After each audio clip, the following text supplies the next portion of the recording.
அஸ்ஸலாமு அலைக்கும். Welcome to blossom news. இன்றைக்கி நம்ம சேனலில் ஒரு ஈவினிங் ஸ்நாக்ஸ் ரெசிபி தான் பார்க்க போகிறோம். வாங்க வீடியோக்குள்ளே போகலாம்.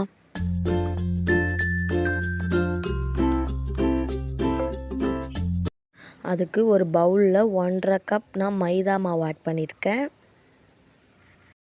நீங்கள் கோதுமை மாவு கூட ஆட் பண்ணிக்கலாம். இதுக்கு பதிலாக இதுக்கு தேவையான அளவுக்கு உப்பு போட்டுக்கோங்க.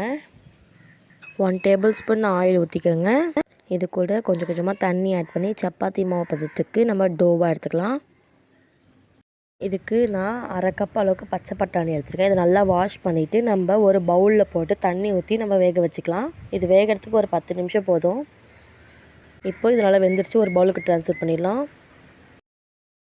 இதுக்கு வெங்காயம், தக்காளி, மல்லித்தழை, கேரட் இதெல்லாம் கட் பண்ணி வச்சுருக்கேன். இதுக்கு 2 முட்டை எடுத்துக்கலாம்.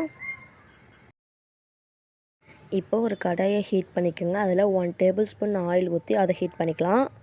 ஆயில் ஹீட் ஆனதுக்கப்புறம் அதில் நம்ம கட் பண்ணி வச்சுருந்த வெங்காயத்தை போட்டு வதக்கிக்கலாம். இதுக்கு கொஞ்சம் உப்பு ஆட் பண்ணி வதக்கிக்கலாம்.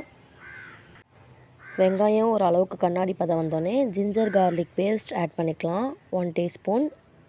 ஜிஞ்சர் கார்லிக் பேஸ்ட் ராஸ்மெல் போனதுக்கப்புறம் கட் பண்ணி வச்சுருந்த தக்காளியை போட்டு நம்ம நல்லா வதக்கிக்கலாம்.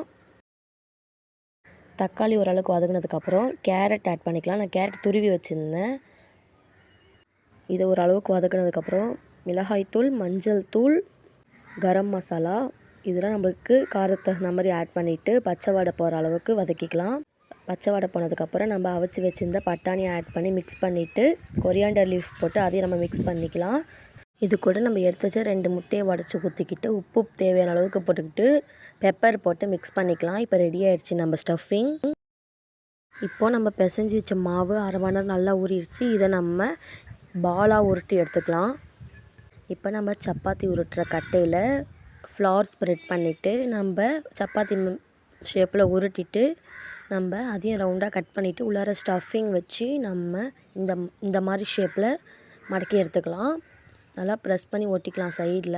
இப்போ நம்ம ஆயிலே இதை பொரித்து எடுத்தாச்சு. பாருங்கள் எவ்வளோ சூப்பராக வந்திருக்குன்னு. இந்த வீடியோ உங்களுக்கு பிடிச்சிருந்தா லைக் பண்ணுங்கள், ஷேர் பண்ணுங்கள், கமெண்ட் பண்ணுங்கள், மறக்காமல் சப்ஸ்கிரைப் பண்ணுங்கள். தேங்க்ஸ் ஃபார் வாட்சிங்.